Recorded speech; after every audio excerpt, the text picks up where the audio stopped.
हम हमारे चैनल पर होली वीक सेलिब्रेट कर रहे हैं और ये पूरे वीक मैं आपके साथ ऐसी रेसिपी शेयर कर रही हूँ जिसे आपको होली के पहले ही प्रिपेयर करके रखनी है और फिर आप होली वाले दिन एकदम फ्री रहेंगे और एंजॉय कर पाएंगे। तो आज मैं बना रही हूँ एकदम ऑथेंटिक सिंधियों की स्पेशलिटी दाल पकवान जो पूरे वर्ल्ड में फेमस है। और ये एक रेसिपी से 2 रेसिपीज बनकर तैयार होगी। मतलब जो पकवान का आटा है ना, उससे हम पकवान भी बनाएंगे और बास्केट्स भी बनाकर रखेंगे, वो भी होली के पहले ही। और होली वाले दिन बस आपको फटाफट से सिंपल वाली दाल बनानी है और बास्केट्स के लिए आप स्प्राउट्स पहले से ही बनाकर रख दें और होली वाले दिन फिर सिर्फ आपको बास्केट्स असेंबल करने होंगे। तो ये अमेजिंग सी रेसिपी स्टार्ट करने के पहले अगर आपने मेरे चैनल को सब्सक्राइब नहीं किया है तो सब्सक्राइब कर दें ताकि मेरी सारी नई वीडियोस आप तक पहुंचती रहें। तो चलिए रेसिपी स्टार्ट करते हैं। हम सबसे पहले दाल पकवान की तैयारी कर लेते हैं और दाल पकवान के लिए हमें दाल को सोक करना होगा। और जो दाल पकवान की दाल है वो चना दाल से ही बनाई जाती है। तो मैंने 1 कप भर के चना दाल ले लिए। ग्राम्स में मैं आपको बताऊं तो ये 250 ग्राम्स है। और मैं इसमें ऐड करने वाली हूँ 50 ग्राम्स मूंग दाल।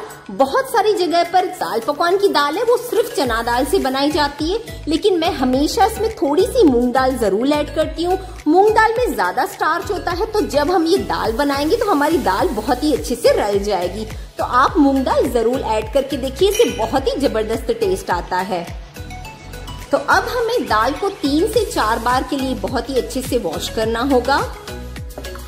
जो दाल पकवान के लिए दाल बनती है उसे बनाना बहुत ज्यादा आसान है। दाल को अच्छे से वॉश करने के बाद अब हम इसमें पानी डालेंगे और हम इसे ढककर सोक होने रखेंगे मिनिमम 1 घंटे के लिए।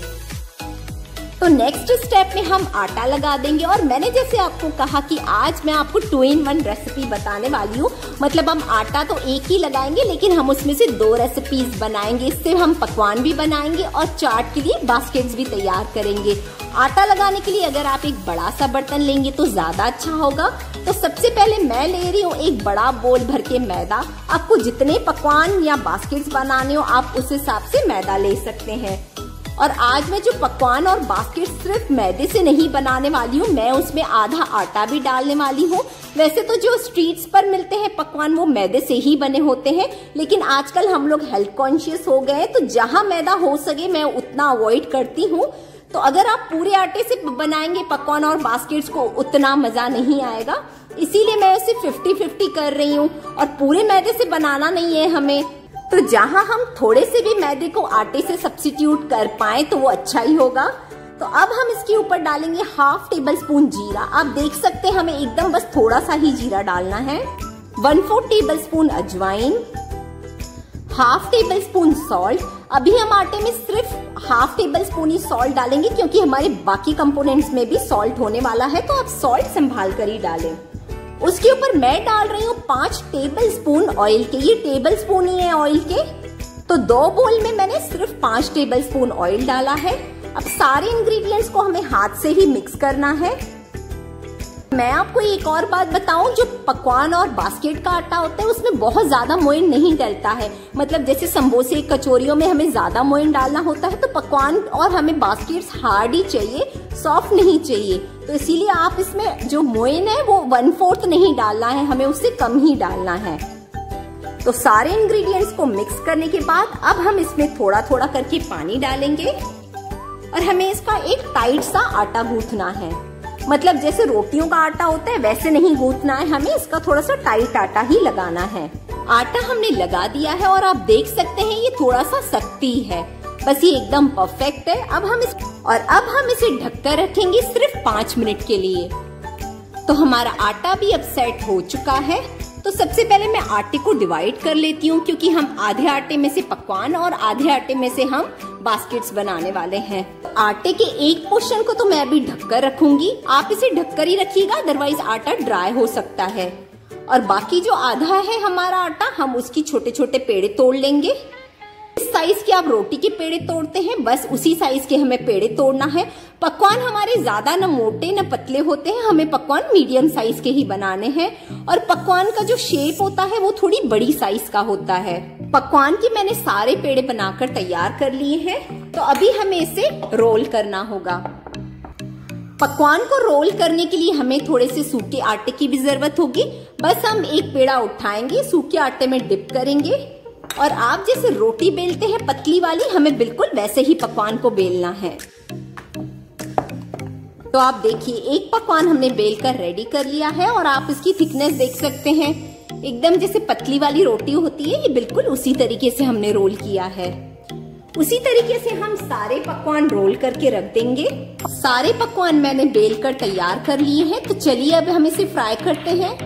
पकवान फ्राई करने के लिए ऑयल को भी मैंने पहले से ही गरम करने रख दिया था। तो अब बस गरम गरम ऑयल में हम सारे पकवान फ्राई कर लेंगे।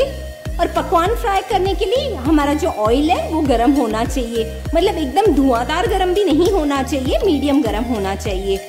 और पकवान को फ्राई करते टाइम आप स्पैचुला से पकवान को थोड़ा प्रेस करते जाएं ताकि आपकी पकवान एकदम फ्लैट बने। देख सकते हैं पकवान का कलर, एग्जैक्ट पकवान का यही कलर होता है जो पकवान स्ट्रीट्स पर मिलते हैं। तो इसी तरीके से हमें सारे पकवान फ्राई करके तैयार करने हैं। हमारे सारे पकवान डीप फ्राई होकर है रेडी और मैंने इसे न्यूज़पेपर में निकाल लिया है ताकि जितना भी इसमें एक्सेस ऑयल हो वो सारा निकल जाए। तो अब हम पकवान को करते हैं साइड। हमने आटा रखा हुआ था बास्केट्स के लिए बचाकर, हम उसके भी सबसे पहले पेड़े तोड़ लेंगे। आपने जितने पकवान के लिए पेड़े बनाए थे उससे हमें हल्का सा छोटा ही इसका पेड़ा बनाना है। जैसे आप रोटी बनाते हैं हमें बास्केट्स के लिए, वैसे ही पहले सारी रोटियां बेलकर तैयार करनी होगी।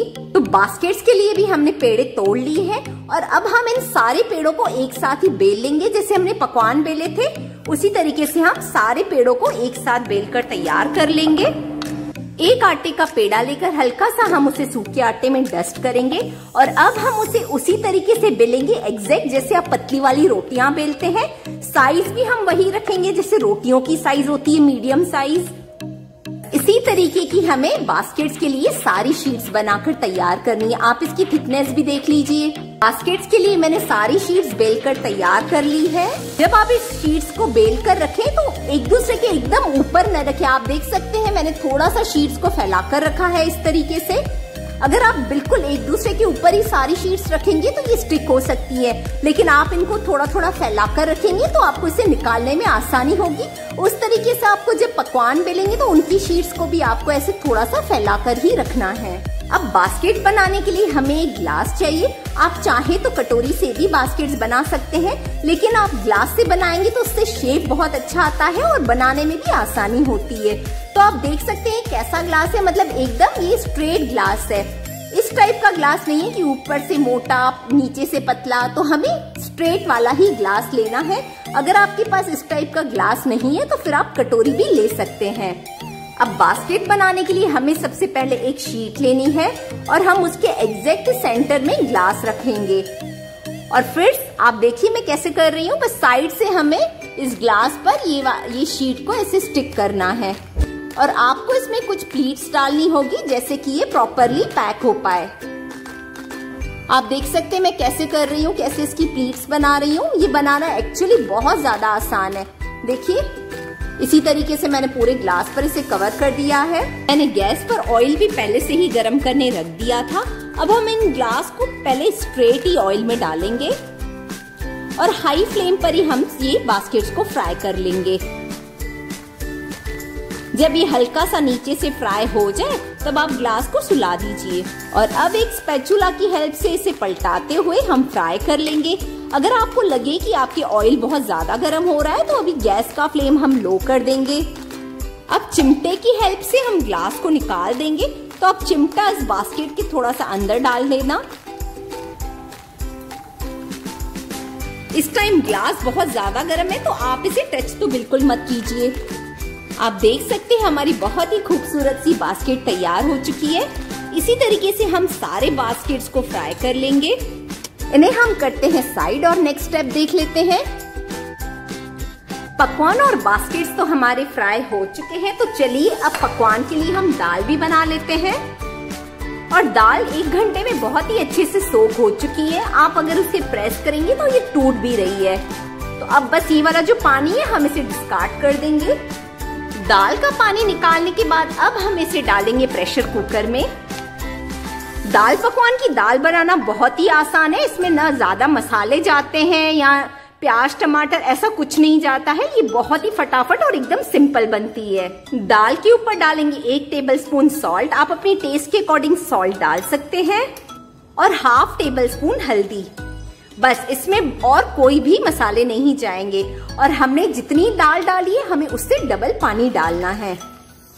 और बस अब हमें इसका लिड लगाना होगा, लेकिन इसकी लिड की जो सीटी होती है पीछे, हम इस पर थोड़ा सा ऑयल लगा देंगे ताकि जो दाल आपकी बाहर निकलती है ना वो नहीं निकलेगी। तो ये वाला टिप तो बहुत ही काम का है। जब भी आप दाल पकाएं तो कुकर के जो सीटी का पीछे का पार्ट है आप हल्का सा उसे ग्रीस कर लें ऑयल या घी से। तो अब इसका हम ढक्कन लगाएंगे और मैं इसे हाई फ्लेम पर ही कुक करूंगी जब तक इसकी 5 सीटी नहीं आ जाती है। और बाद में इसे 5 से 6 मिनट के लिए लो फ्लेम पर कुक करना है हमें। हमारी दाल भी बॉईल हो चुकी है तो इसे चेक कर लेते हैं। ये देखिए दाल बिल्कुल अच्छे से बॉईल हो चुकी है, लेकिन हमें इस दाल को मैश नहीं करना है। बस इसकी कंसिस्टेंसी को एडजस्ट करने के लिए मैं थोड़ा सा पानी डालूंगी। और जो दाल पकवान की दाल होती है वो गाढ़ी होती है, मतलब आप इसमें बहुत ज्यादा पानी भी न डाल दें। और ये दाल जो है वो एकदम खड़ी खड़ी ही रहती है, ये एकदम परफेक्ट है। तो बस अब हम इसके लिए एक क्विक वाला तड़का तैयार कर लेंगे। तड़का बनाने के लिए एक तड़का पैन से 2 टेबलस्पून ऑयल डालेंगे। दाल पकवान की जो दाल होती है उसमें बहुत ज्यादा तड़के में ऑयल भी नहीं डालना होता है, बस 1 टेबलस्पून सफिशिएंट है। तेल के थोड़ा सा गर्म होते ही डालेंगे ½ टेबलस्पून जीरा और 2 मैंने चॉप करके हरी मिर्च रखी हुई है। ये बहुत ही बढ़िया लगती है दाल में। और गैस का फ्लेम हम अब ऑफ कर देंगे। 1/4 टेबलस्पून लाल मिर्ची पाउडर डाल रही हूँ। लाल मिर्ची हमें कम ही डालनी है। और बस ये एकदम सिंपल वाला तड़का जाएगा दाल के ऊपर से डालेंगे खूब सारा कटा हुआ धनिया। और अगर आपके पास मिंट है तो आप जरूर डालिएगा धनिया के साथ, वो बहुत टेस्टी लगता है। आज मेरे पास मिंट अवेलेबल नहीं है इसीलिए मैं दाल में नहीं डाल रही हूँ, अदरवाइज मिंट तो सबसे इम्पोर्टेंट है इस दाल में, अगर हो तो जरूर डालिएगा आप। तो बस हमारी दाल पकवान की दाल भी है तैयार। ये दाल बहुत ही सिंपल बनती है और एकदम टेस्टी होती है। तो लीजिए एकदम परफेक्ट तरीके से हमारे दाल पकवान के सारे कंपोनेंट्स है रेडी। और ये है ग्रीन और लाल वाली मीठी चटनी। इन दोनों की रेसिपी मैं आपके साथ ऑलरेडी शेयर कर चुकी हूँ। मैं डिस्क्रिप्शन में इसका लिंक दे दूंगी, आप जरूर चेक कीजिएगा दोनों चटनीज को। और मैं अब आपको बताती हूँ कि इसे स्ट्रीट्स पर कैसे सर्व किया जाता है। तो एक पोजेबल प्लेट में सबसे पहले पकवान रखा जाता है, ऊपर डाली जाती है ये दाल।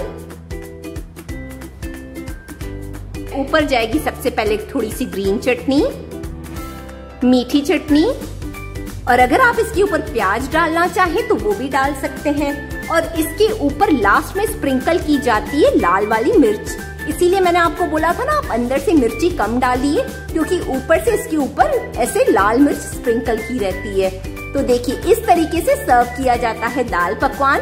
तो इस होली या कोई भी त्योहार पर आप ये दाल पकवान और बास्केट चाट तो जरूर बनाइए। पहले से ही पकवान और बास्केट को फ्राई करके रख दीजिए टाइम पर, फिर आपको ये बहुत ही सिंपल सी दाल बनानी है और बस आपकी दाल पकवान और बास्केट चाट रेडी हो जाएंगे। टाइम पर आपको ज्यादा मेहनत भी नहीं करनी होगी। अब बास्केट्स तो हमारे तैयार है, लेकिन बास्केट में अंदर डालने के लिए हमें कुछ तैयारियां करनी होगी। तो एक कढ़ाई मैंने गैस पर रख दी है, उसमें डाल रही हूँ 1 टेबलस्पून ऑयल। तेल के हल्का सा ही गर्म होते ही 1/4 टेबलस्पून जीरा, 1 चुटकी हींग। अब उसके ऊपर मैं बॉईल किए हुए आलू डाल रही हूँ। इनको मैंने छोटे छोटे पीसेस में चॉप कर लिया है। तो आलूओं को पहले थोड़ा सा फ्राई कर लेंगे तो उसका टेस्ट बहुत ही बढ़िया आता है। और ये जो मैं मसाला बना रही हूँ ना बास्केट्स में डालने के लिए, वो आप अपनी चॉइस का बना सकते हैं। मतलब मैं आज इसमें आलू और स्प्राउट्स डालने वाली हूँ। आप चाहें तो मूंग डाल सकते हैं, बॉईल किए हुए चने, छोले, आप अपनी चॉइस के हिसाब से बास्केट को फिल कर सकते हैं। आलू हमारे हल्के से फ्राई हो चुके हैं, तो इसके ऊपर मैं डाल रही हूँ 1 चॉप की हुई हरी मिर्च। और ये जो हमने स्प्राउट्स रखे हैं वो मैं पूरे डाल रही हूँ। ये जो फिलिंग है, अगर आप इसको थोड़ा सा मसाले डालकर फ्राई कर लेंगे तो आपकी बास्केट चाट और टेस्टी बनेगी। मैंने सारे सूखे मसाले डाल दिए हैं। 1 टेबलस्पून लाल मिर्ची पाउडर, 1 टेबलस्पून धनिया पाउडर डाला, ½ टेबलस्पून सॉल्ट और हल्की सी हल्दी डाल दी है मैंने। और 1 टेबलस्पून मैं चाट मसाला डाल रही हूँ, इससे बहुत ही बढ़िया चटपटा फ्लेवर आएगा। सारी चीजों को एक बार मिक्स कर लेंगे और हमें अभी स्प्राउट्स को ज्यादा पकाने की जरूरत नहीं है, स्प्राउट्स वैसे भी सॉफ्ट ही होते हैं। तो मैं गैस का फ्लेम ऑफ कर रही हूँ। तो अब हमारी बास्केट चाट के सारे कंपोनेंट्स रेडी हो चुके हैं। ये स्प्राउट्स वाला मसाला जो हमने बनाया अभी, और ये ग्रीन वाली और ये लाल वाली मीठी चटनी, इसकी रेसिपी मैंने आपके साथ ऑलरेडी शेयर की हुई है, तो आप इसे जरूर चेक कर लीजिएगा। डिस्क्रिप्शन में मैं इसका लिंक भी दे दूंगी। और ये दोनों चटनी हर चाट की जान है, तो इसे तो आपको जरूर बनाना ही है। और मीठी चटनी जो मैं बनाती हूँ, इसको तो आप स्टोर करके रख सकते हैं 8 से 10 महीने के लिए, बिल्कुल खराब नहीं होती है। तो सारे कंपोनेंट्स रेडी है और बस अभी हमें दही में थोड़े से मसाले डालकर इसे फेंटना है। तो दही में सबसे पहले मैं डाल रही हूँ 1/4 tablespoon black salt, 1/2 tablespoon sugar, 1/4 tablespoon भुना हुआ जीरा पाउडर। और अगर आपके पास रायता बूंदी है तो आप इसके ऊपर जरूर डालिए, बहुत ही बढ़िया लगती है। सारे इंग्रेडिएंट्स को एक बार आप अच्छे से मिक्स करके इसे हल्का सा फेंट लेंगे तो आपकी दही स्मूदी हो जाएगी। तो हमने दही भी बना ली है, तो चलिए अभी बास्केट्स को असेंबल करते हैं। हमारे बास्केट्स को असेंबल करने के लिए सबसे पहले हमें एक प्लेट में या ट्रे में बास्केट्स रखना है और उसके ऊपर सबसे पहले हम डालेंगे ये मसाला स्प्राउट्स वाला जो हमने बनाकर रखा है। मसाले के ऊपर हम डालेंगे थोड़े से टमाटर, थोड़ा सा क्यूकम्बर, थोड़ा सा अनियन डाल देंगे। अब सारे सैलेड के ऊपर ये रायता जाएगा बूंदी वाला जो हमने बनाकर रखा है। उसके ऊपर हम डालेंगे ग्रीन चटनी, मीठी चटनी।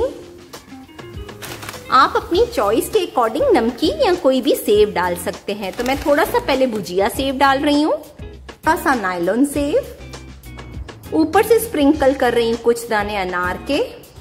तो लीजिए हमारी बहुत ही डिलीशियस बास्केट चाट है तैयार।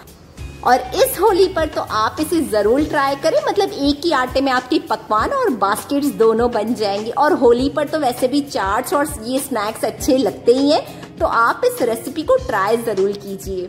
होली के लिए मैंने आपके साथ मावा ड्राई फ्रूट भुजिया और पान कॉन्सेंट्रेट की रेसिपी भी शेयर की हुई है और ये दोनों ही रेसिपीज बहुत ही अमेजिंग है, तो आप जरूर से जाकर चेक करें। दाल पकवान और बास्केट्स को भी आप होली के लिए कंसीडर कर सकते हैं। तो इस रेसिपी को आप ट्राई करें, अपनी बहुत सारी फ्रेंड्स के साथ शेयर करें। और अगर आपने ट्रीट यूर सेल्फ को सब्सक्राइब नहीं किया है तो सब्सक्राइब कर दें ताकि मेरी सारी नई वीडियोस आप तक पहुंचती रहे। मिलती हूँ आपसे अपने अगले वीडियो में, तब तक आप अपना बहुत सारा ध्यान रखें, स्वस्थ रहें और खुश रहें।